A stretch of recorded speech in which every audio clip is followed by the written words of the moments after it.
今日のテーマはシステム導入は問い合わせが9割ということで、ユーザー企業側としてはどういう質問をすればいい質問になるんですか？なんかもう言い訳の塊で、もうちょっと深掘りした方がいいんじゃないかなと思うんですけど、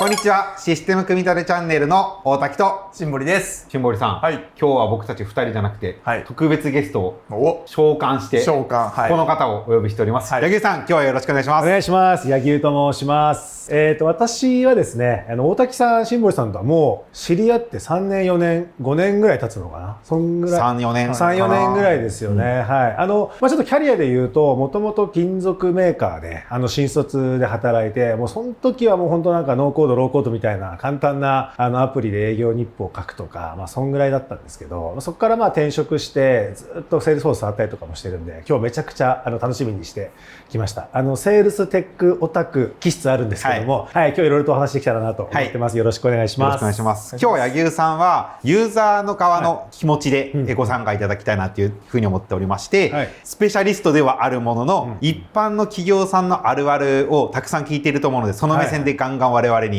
質問をしていただけたらなというふうに思ってます。今日のテーマはシステム導入は問い合わせが9割ということで、我々フライクに来る問い合わせも正直いけてない問い合わせとか、失敗した後に我々に問い合わせをもらって、なんで失敗したんだっけって深掘りをすると、IT ツールを入れたいって思ったタイミングで、もしくはシステム導入を入れたいって思ったタイミングで、めっちゃいけてない問い合わせをユーザー企業さんは IT ツール企業側にしちゃっているのをよく見てます。そうですね。めっちゃあるあるじゃないですか。めちゃくちゃあるあるですね。それを今日はどこがいけてないんだっけっていうのところと、テンプレートとしてこういう風な問い合わせの仕方をすれば、よりシステム導入成功率が上がるよっていうテンプレートも用意しておりますので、今日は無料でダウンロードできるものありますので、今日はこのテーマで3人でわちゃわちゃとお話をしていきたいなと思っております。では早速本編に入っていきたいんですが、今日は前編と後編の2部構成で30分30分ずっとしゃべくりで話をしていきたいので、初めによくある失敗例とか、こういうことした方がいいんじゃないっていうのが前編で話をして、後編では具体こういう風にした方がいいよっていうのを深掘りをしていきたいと思うので、今日は前編なので深掘りをまずしていきたいなと思ってます。じゃあ早速新堀さんの方からシステム導入に失敗する問い合わせの典型パターンを教えていただきたいなと思ってます。はい。問い合わせフォームから来ると、我々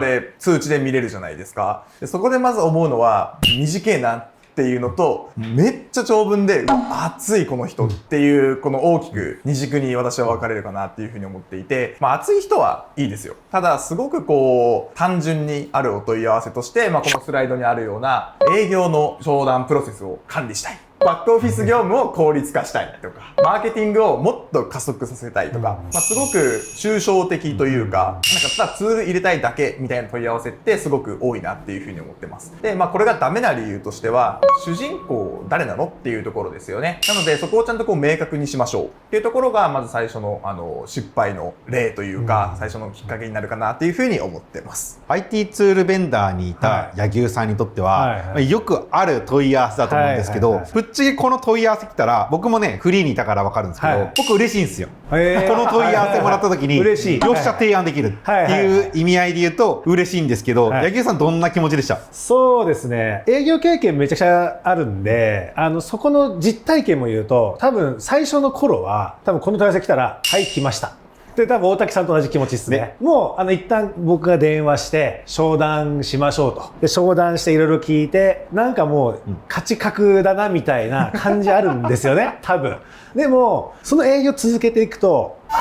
こういう系のやつ来ちゃったとか、これやばいなって思っちゃうし、マネジメント側からすると、部下とかメンバーが、柳生さんこの体制来たんでいけそうですとかって言った瞬間に、待てって言っちゃいそうっていう、なんかちょっと2つの感情ありますね。そのなんかレベルの浅いというか、ジュニアな時にはこの問い合わせが来たら、テンプレートで答えれるじゃないですか。答えれますね。ひな形チックな回答で全然いけちゃうので、できるものの、何回も商談していけば、毎回同じ話だし、そうですね。Why you now っていう言葉があったりするように、なぜセールスソース、なぜフリーなのか、なぜハブスポットなのかっていうのが抜けてるから、正直そこのキーワードが変わっても別にいいじゃないですか。そそれだとなんか IT ツールベンダー側は嬉しいけど、お客さん目線で言うともうちょっと深掘りした方がいいんじゃないかなと思うんですけど、今柳生さんはお客さんの支援をされてると思うんですけど、お客さん目線で立つとこの質問ってどう感じますか？いや、甘いですね。甘い。甘い。もう言っちゃいますと、まず商談プロセスを管理したいって言うじゃないですか。いや、管理してどうすんのみたいな。そう。はい、いや、したいならしてください。で、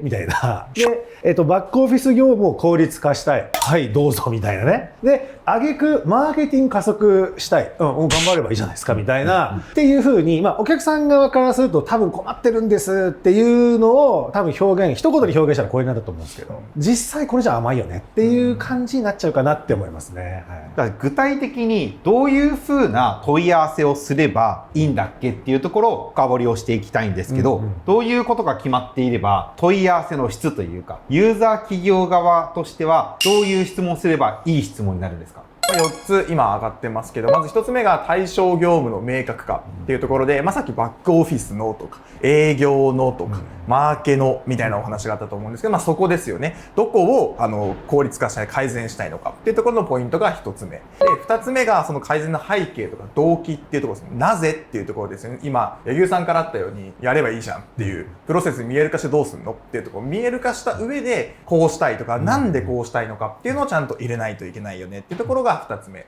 3つ目、結構これ抜けてることが多いなと思うんですけど、定量的じゃないとか、定性的な効果がないっていうところですよね。どう改善したら何のために改善したのかとか、改善した結果こうなるよね、だからやりたいよねっていうところがないよねっていうところと、最後が前者視点での投資価値、投資判断の妥当性があるかどうかっていうところですね。それをしたことによって企業にとってどういうメリットがあるのかとか、どういうふうな資産につなげていくのかっていうところをしっかりとこう入れていかないと、すごくもうさっきおっしゃってたような、でっていう風になっちゃうっていうところがあるかなっていう風に思います。ユーザーサイド側からすると、これできます？難しいんじゃないですかね。結構ハードル高いですよね。ハードル高いですね。多分これ見たときに、まず、一番下にも9割の失敗の道って書いてると思うんですけど、なんかもう本当多分、なかなかここに思考が至らないがゆえに、多分どっかで頓挫しそうだなとも思っちゃうし、これが本当に誰のためとか、誰が作ったものなのかとか、大きい企業で言うと、なんかやろうぜとか、DX しようぜとかっていう割に、なんか全社の判断なのか、担当の目標なのかで、ちょっと変わってくるかなとは思いますね。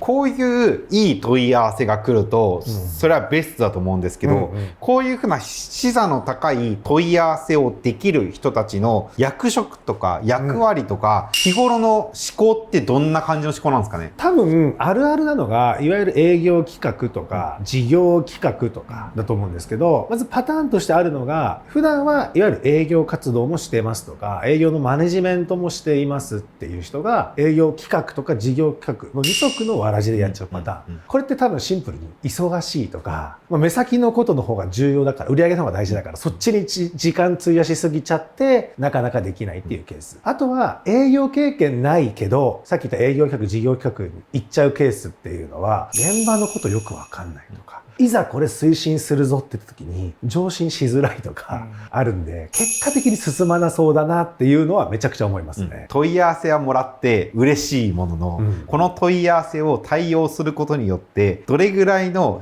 売り上げにつながるかみたいなのを考えると、僕の中で100万円前後かなと思ってて、その企業規模にもよるんですけど、こういうふうなちょっといけてない問い合わせでトントン拍子で進むのって、部長決済課長決済で終わるものだと思うんですよね。なので先ほど新堀さんの言ってくれた全社視点での価値、投資の価値とか、投資判断の妥当性って、先ほど教えてもらったセールスフォースフリー会計、ハブスポットを入れたりですみたいな問い合わせだったら、多分ね、部分最適に終わるかなと思ってて、なんかそのあたりどうですか？その金額感だったりとか、全社最適で進める時の問い合わせのこんなことを押さえとかなくちゃいけないみたいなのなかったりします？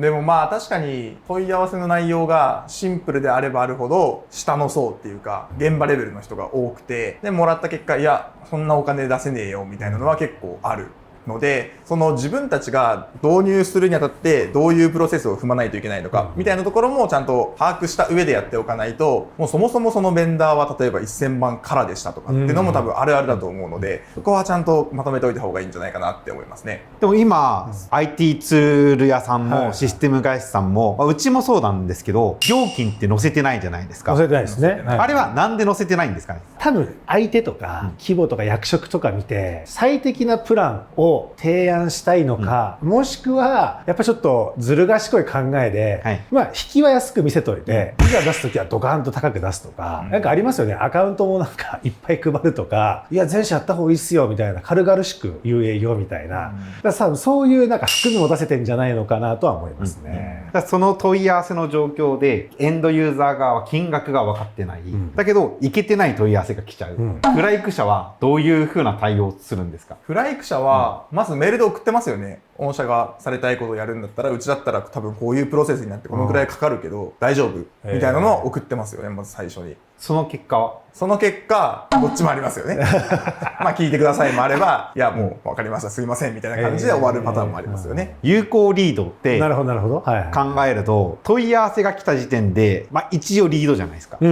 も有効かどうかは実は決めてなくて、彼が言ってくれたように、一回やり取りをしてから有効リードを決めているっていうことをやっているんですけど、じゃあ、べき論で言うと、問い合わせする人も時間を使ってるわけなんですよね。しかもすごく勇気がいることだと思って、少なからず多少2、3行は書いてるわけじゃないですか。で、電話番号、メールアドレスも会社名も役職もオープンにして問い合わせをしてるっていう時には、じゃあ、もう少し問い合わせをするためのお作法だったりとか、もう少しこういうふうなことをすればいいんじゃないのかなっていうのを教えてほしくて、どういうことを具体用意をしていたら騙されないとか、IT ツールの成功率がちょっとでも上がるみたいなのってあったりするんですか？はい、あります。まあ、具体的には6つですね。で、これは前提として、これを全部長文で問い合わせフォームに書いてくださいっていうことではなくて、違うんですね。なくてびっくりした。ちゃんと問い合わせする前に初回の面談とかで回答できるように、まあ、持っておいてくださいっていう要素の方が強いかなっていうふうに思ってます。まず1つ目が自社のビジネスモデルの説明っていうところで、まあ、自分たちの会社がどういうことをしてるのかっていうのをしっかりと説明できるようにしておきましょうねっていうポイントですね。で、2つ目、ここすごく重要かなと思いますけど、改善したい業務における現状の業務フロー。まあこれ深掘りするとすごく大変なことになっちゃうので、まあ軽くでもいいので、営業だったら営業で今どういう業務フローになってるかっていうところはしっかりと整理をしておくべきかなっていうふうに思います。で、3番はその2番のつながりですけど、その中でどこに課題感があるのか、何がボトルネックになっているのかっていうところをしっかりと詳細として洗い出しておきましょう。で、4つ目がそのボトルネックって言われるところが、どういうふうにそれが生み出されたことによってどう悪くなっているのか、ちょっと言葉の表現すごく難しいですけど、ボトルネックによってどう悪くなっているのかみたいなところっていうのをしっかりと洗い出しましょう。そして、改善した後どういう風になることが希望なのかっていうところをしっかりと洗い出す。で、最後はちょっと1番から5番とは変わってきますけど、どういうスケジュール感でやりたいのか、もう来月からしたいのか、社内的にはすごく長いプロジェクトで、もう5年計画とかで長くやりたいのかっていうところのスケジュール感っていうのはしっかりと準備しておくのが必要かなっていう風に思います。これを準備した方がいいのは、なんとなく、まあまあ分からなくもないですけど、ユーザー側としてこれ用意まずできるんですかね？できる人はできると思うんですよ。むしろIT ベンダーとか IT ツール屋さんが営業かけるとき、むしろ逆にこれ聞いても本当にいいぐらいというの聞かなきゃダメだと思うんですけど、僕も経験あるんですよね。ビジネスモデル教えてくださいとか、どこが一番なんか売り上げが上がるポイントなんですかとかっていうと、パーンみたいな担当の方いらっしゃるんですよね。売り上げ上げたいです、利益上げたいです、じゃあ単価上げるか原価下げるかお客さん増やすかどっちかですか、どれですかって言うと急になんかいやーみたいなことを言うんですけど、やっぱそこの解像度弱いケース、甘いケースめちゃくちゃあるなって今ちょっと聞いてて思いましたね。でもそれがない状態で、どんなスペシャルな IT ツール使ってもむしろ Excel でよくないみたいなのをすごく思ってて、なんでその解像度を上げずに問い合わせをしちゃうっていうのは、だからどういうふうな心理なんでしょうね。まずは指示されたから、上からなんかちょっとそろそろ CRM うちもなんかやった方がいいらしいぞお前ちょっと調べとけよみたいなことで、はいわかりました検索してなんかランキング上位からババババってやってる人ほとんどじゃないかなって思いますね。であとはやりたいけどわかんないとかっていう風に、結局は多分わかんない状態の中でなんとなく相談しちゃってるケースあるんじゃないですかね。なんとなく相談が来たフライクのシンボリさん。これを聞きます。柳生さんの部下の人に聞いたりして答えれません。どうしますか？もうどうしようもない。あ、そうだよね。頑張りますけどね、なるべく簡単な言葉とか、具体出しながら、頑張って深掘りしようとしますけど、ポカーンってされてしまったら、上呼んでこいってするしかないですよね、もう。結局多分そこで、なんか上の人また同席でとかって話になっちゃったりとか、もう場合によっちゃそもそも例えばアプローチするときに、もう役職者限定でアプローチする営業会社とかあるじゃないですか。ある意味それって決済権と、あと業務の解像度、ビジネスモデルの解像度が揃ってるからっていうのがもしかしたらあるかもしれないと思いますけど、でも本来会社って全員が解像度高く事業を推進していかないとダメだよねっていうのも今見ててちょっとひしひしと感じたというか、ビサッと刺さりましたね。いやでもこの解像度を上げたいっていうか上げなきゃいけないし、高い状態で全社がやんなきゃいけないっていうのはもちろんです。これビジネスモデルは絶対そうですよね。ただビジネスモデルは正直分かってて当然でしょみたいなところもあるんですけど、他の部署の例えば業務フローとか自分たちの部署の中でもあの人の業務とこの人の業務全然理解してないケースとか絶対あると思うんですよね。だからこの業務フローの解像度って多分一気になんかさらに甘くなるんじゃないかなって思うんですけど、なんかその辺新森さんどういうふうに聞いてたりするんですか？私は結構もう担当の方をしっかりと呼んで、その方が何をしてるのかっていうのは結構聞くケースが多いですね。やっぱりプロジェクトになると特にフロントに立ってる人たちって企画みたいな人たちなので、僕わからない、ただ PM として間に立ってるだけだよみたいなケースってすごく多いので、やっぱり実際にやってる業務をやってる部署の方、現場の方っていうところにやっぱりしっかりとヒアリングを当てていくのは重要かなと思いますね。ヒアリングだけじゃなくても正直もうワンクリック全部追うとか、もうそのレベルで一旦解像度上げておかないと、多分業務フローに対するこのアプローチというか改善って絶対難しいなって思うんですよね。聞いてもいやなんか電話して、ね、商談してなんか見積もり送ってみたいな、なんかそれぐらいのレベルだと正直全然理解してるとは言いづらいのかなとも思いますよね。そうですね、もうまさにそうですね。もう業務フローってある種オンボーディングで必要な要素だなと思ってて、育成とか定着っていう観点で社内の業務マニュアルとか、こういう風に仕事をしてくださいとかって言葉で伝えてるし、多分紙面というか、もう電子かもしれないけど何かしらの形で伝えてることの方が多いと思うんですけど、なぜ自社の業務を部門長でもあっても課長であっても自分の部署でも伝えれないし、ましてや同じ会社同じ屋号の下なのになんで他の部署のことって業務って伝えれないんですかね。なんででしょうね。縦割りすぎるんですかね。いやー一つだけ答えあるんですよ。OJT って言葉に任せすぎですね。放置要は見て学べとか、それこそ見積もりとか請求とかも、その時になったらまた教えるわみたいな会話って結構会社の中であると思うんですけど、その時になったらまた教えるわって言って、その時になったら多分忙しいし処理することが最優先になっちゃうんですよね。なのでちょっとなんかとりあえずこれ書いてでチェック回せばいいからって言ったら、もうこの時点でマニュアル化じゃなくてただ一回経験しただけになっちゃうんですよね。多分その積み重ねがいわゆるマニュアル化されてない状態で、マニュアル化されてないので故に業務フローとして成り立ってないみたいなことがなんかちょっと起こっちゃうんじゃないかなと思いますね。今の柳生さんからまさになんかこの2番のところとかまさにそうで、うちはもう言われる特別だからとか、A さん B さん C さんいた時に A に聞いても B に聞いても C に出てもそれぞれ違うこと言うから現状なんか洗い出す意味ねえよ、だからもうありもののツールに合わせに行くんだみたいなところは結構あるあるで、いや絶対あるでしょっていう。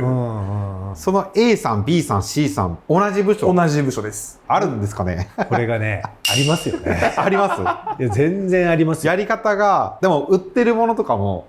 オリジナルじゃない限り、注文住宅とかだったら、販売プロセスはほぼ同じだと思うんですけど、そういう時どんな提案というか、どうします？結局業務フローってなんかもう言い訳の塊で、さっき言った通りまず A さん B さん C さんの多分違うポイントをみんな言い訳に従うんですよね。いやまずキャリアが違う、入社した年が違って、その時に使ってた基幹システムがちょっと違うから、みんな違うんだよね。ないとか、商材一緒でも価格帯違うから承認プロセスが違うんだよねとか、あとは見積もりによって多分出す業界、出す内容が変わるとか、あとは例えば法人営業とかだと A さんは例えば商社向けに営業してます。B さんはメーカー向けにやってます。C さんは小売向けにやってますとかだと、それも言い訳になっちゃってるケースあると思うんですよね。でも、いや、絶対どっか一緒でしょというか、そもそもなんか基本的なもの一緒じゃなきゃダメでしょっていうのを理解しつつも、なんか言い訳としてやってるケースもあるし、これが複雑とか俗人化を言い訳にっていうのはもう、いや、これ多分今見てる人、うちもだわ正直って思う人いっぱいいると思いますよ。なるほどね。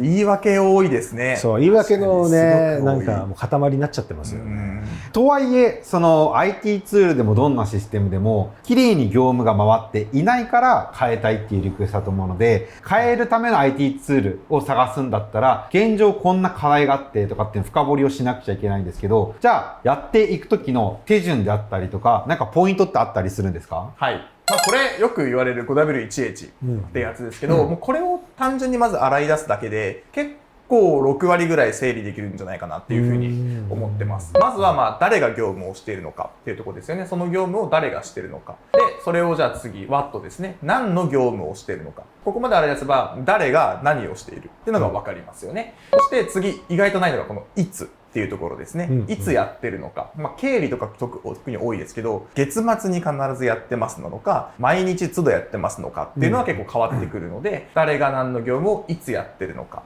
さっき記録とか残すとかってありましたけど、それをどこに残しているのか。紙に書いてるのか、Excel に書いてるのか、何かのシステムに入れてるのか、みたいなところのどこにっていう Where っていう観点ですね。そして最後が Why っていうところですね。なぜやるのか。ここ結構抜けてる多いですよね。前任者の方から同じことやってるから引き継がれたからやってます。でもこれ別に何にも繋がってないやつです。みたいなのが結構多かったりするかなっていうふうに思います。最後が How ですね。そのやった業務っていうのが前後どっちもあると思いますけど、どこに繋がっているのかっていう How っていうこの 5W1H を洗い出すだけで結構整理されるんじゃないかなっていうふうに思います。柳生さんから見て分かりやすいところとやりづらい部分というか深掘りしづらいところってあるんじゃないかなと思ってて、まずやりやすいところで言うとどこからとっつきやすいですか？実際事実として残ることだと思ってて、誰が業務をしているかとか、何の業務をしているかっていうのは、ある意味目の前でその業務が行われているので、ファクトとして残りますよね。で、一方難しいのが、例えば怖いの部分ですよね。なぜ実施する必要があるのかみたいな。なんかこれ書いて出さなきゃいけないんですけど、後でその誰が見てるか分かりませんし、なんでやってるか分かりませんみたいなケースあると思うんで、このホワイトハウの部分って意外と共通認識化できない部分なのかなと思いますね。これを聞くときって誰に聞いてるのかなっていうのが質問としてあるんですけど、例えばこれがド新人に聞いたらなぜの部分っていや上からやれって言われたからって正しい答えだと思ってて、ただ部長とかだったらなぜの部分ってどこまで深く理解できてるかなとか、その規模とか歴によって社歴によって変わると思うんですけど、これを聞くときにどういうふうな人に聞いてるんですか？まずはやっぱり私は一番細かい層から聞いた方がいっぱい出てくるので、細かいことをやってる層。現場レベル。現場レベルですね。現場レベルにバーって聞いていきます。で、その上でそれをマネージメントしている人たちにまとめて突きつけます。今こういうことでやってるらしいんですけど、どうですってそしたら、いやこれいらなくねっていう発言が出てきたりとか、逆もしかりですね。なんでこれやってないのっていうのが出てきたりとか。なので、細かいところからどんどん大きくしていくっていうのは結構手法としてはやりますね。この 5W11 のところは理解できたものの、具体的にどういう風な方法で業務のヒアリングをしていくのかとか、どういう風な形で自社だけで進めていっていいのかっていうのを教えてもらっていいですか？まずは先ほどの1のところですよね。5W1H っていうところでしっかりと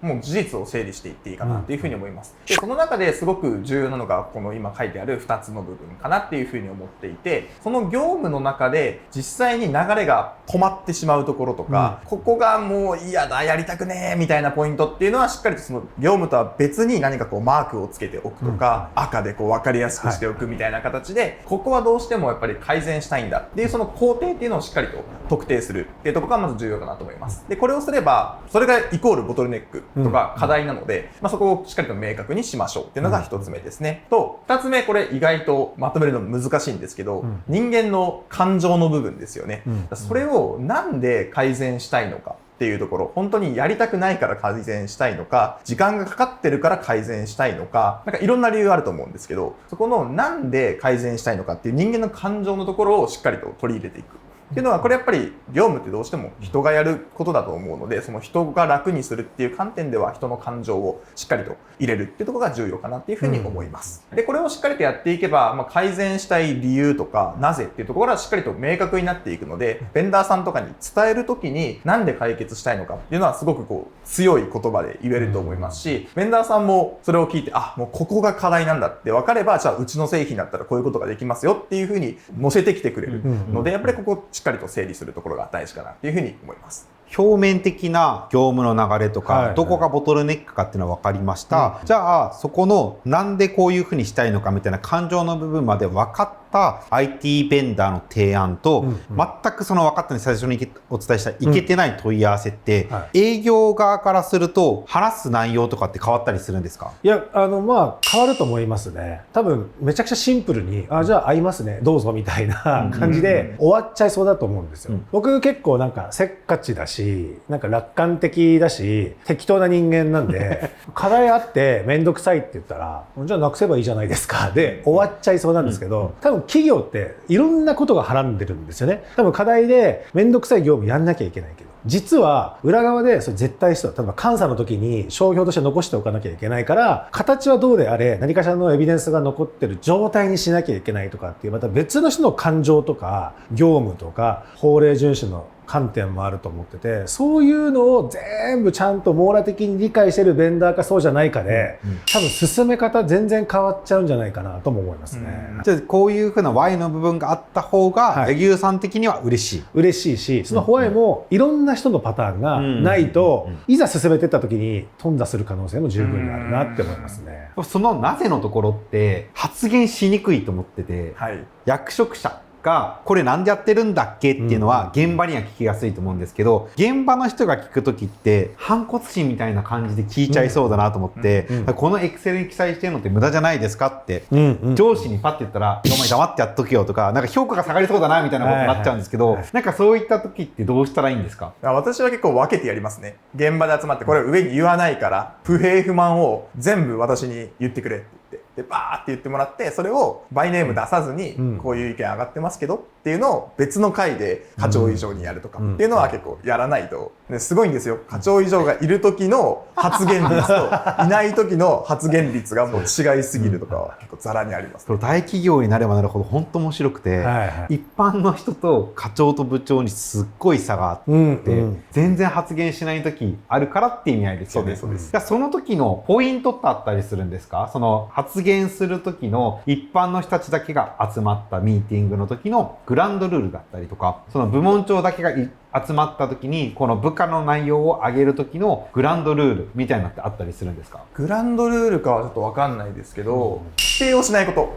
っていうのはすごく必ず言っていて、もちろんいろんな人が発言するので、いやそれ違うんじゃねえかとかって出てくるんですけど、それ言っちゃうとやっぱりどうしても言えなくなっちゃうので、その人の意見に対して否定をしないっていうところは結構言ってます。でその上でたくさん出てくるので、今度はそれに対して逆に今度は否定してみる。例えばこの課題、この業務、これが嫌だっていうのがあった時に、じゃあこれなくなった時ってどんだけインパクトあるんだっけ、今エクセルになんか書いてます、これなくなった時にどうなんのっていう、逆のデメリットを探していくっていうのをやっていくと、すごく意見は上がるし、上げちゃうとすごい大量に出ちゃうので、これをキュッとするっていう意味合いで最後に否定していくっていう、ちょっと反対のこと言ってますけど、それではつまり発言に対する、発言とか感情とかそのものには否定しない。いや疲れるよね、大変そうだねみたいな、むしろ共感はしつつ、実際それってやって意味あるんだっけっていう、その事実の部分とか業務の内容の部分に対してはちょっと俯瞰してみてみるとか、なくなったらどうなんだっけっていう意味での否定してみるってことですよね。そうです。それやりたいですね。やんなきゃダメですね、それは。それでも社内じゃなかなかできなそうな感じはしますね。特にだからそれを取りまとめてる人が部長だったらもう無理ですよね。部長から業務に対する不平不満を教えるよなんか言われたらもうみんなないです。頑張ります。頑張ります。まあでもやる意味あったっけとか、これとこれ一緒にしたら良さそうだなとかっていうのは常に考えなきゃダメですね。それは多分現場の人とか、なんか部長がとか課長がとかって役割関係なく全員が本来やるべきことなのかなってめちゃくちゃ思いますね。じゃあここから後編の方に移っていきたいなと思うんですが、まず今日のここまでの動画では問い合わせで9割が決まっちゃうので、しっかり問い合わせの準備をしようっていう風なちょっと危機感を煽るような内容が多かったと思うので、せっかく見てる人たちはじゃあ具体的に何をしたらいいのかとか、その問い合わせをする前段階で失敗したいと思う人たちいないはずなので、その成功するためのやり方みたいなことを後編でお話をしていきたいなと思ってます。なので今日の動画はここまでになりまして、次の後編ではしっかりそのノウハウまで具体のところまでシンボリの方からお話をしていけたらなっていうふうに思っております。